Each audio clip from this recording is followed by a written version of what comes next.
بسم اللہ الرحمن الرحیم۔ السلام علیکم ناظرین، آج کی اس ویڈیو میں ہم آپ کو دعا کی فضیلت کے بارے میں بیان کرنے جا رہے ہیں۔ ناظرین، دعا کے معنی پکارنے اور بلانے کے ہیں۔ مطلب یہ ہے کہ اپنی حاجت کے لیے اللہ تعالیٰ کو پکارا جائے تاکہ وہ حاجات پوری کرے۔ اللہ تعالیٰ فرماتا ہے، تم مجھے پکارو، میں تمہاری دعا قبول کروں گا، اور فرمایا، جب پکارنے والا مجھے پکارتا ہے تو میں اس کی پکار کو قبول کر لیتا ہوں۔ اور فرمایا، لوگوں اپنے پروردگار کو گڑ گڑا کر اور چپ کے پکارو۔ رسول اللہ صلی اللہ علیہ وآلہ وسلم نے فرمایا، دعا ہی عبادت ہے، اور فرمایا، دعا عبادت کا معراج ہے، دعا مومن کا ہتھیار ہے، اور فرمایا، اللہ تعالیٰ کے نزدیک دعا سے زیادہ عزت والی کوئی چیز نہیں ہے، اور فرمایا، جو اللہ سے نہیں مانگتا اللہ اس سے ناراض ہو جاتا ہے۔ یعنی دنیا کے لوگ مانگنے سے ناراض ہوتے ہیں، مگر اللہ تعالیٰ مانگنے سے خوش اور نہ مانگنے سے ناراض ہوتا ہے۔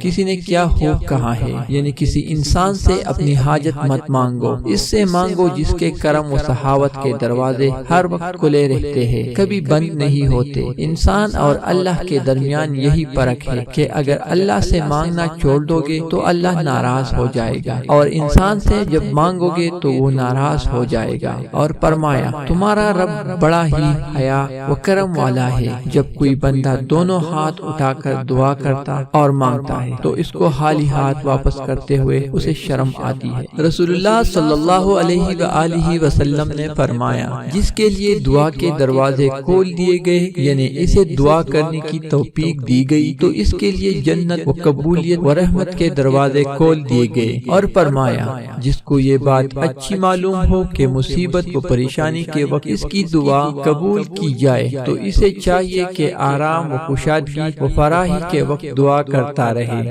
اور فرمایا، جو اللہ سے سوال کرتا ہے تو اللہ تعالیٰ اسے ان تین چیزوں میں سے ایک ضرور دیتا ہے، یا تو وہی چیز عطا فرماتا ہے جو وہ مانگتا ہے، یا اس سے بہتر کوئی چیز دیتا ہے، یا اس کے ذریعے سے کوئی بڑی آنے والی مصیبت کو دور کر دیتا ہے۔ ناظرین، امید کرتا ہوں کہ آپ کو یہ ویڈیو پسند آئی ہوگی۔ اگر ویڈیو پسند آئی ہے تو اس ویڈیو کو لائک کریں اور اپنے دوستوں کے ساتھ شیئر ضرور کریں۔ جزاک اللہ۔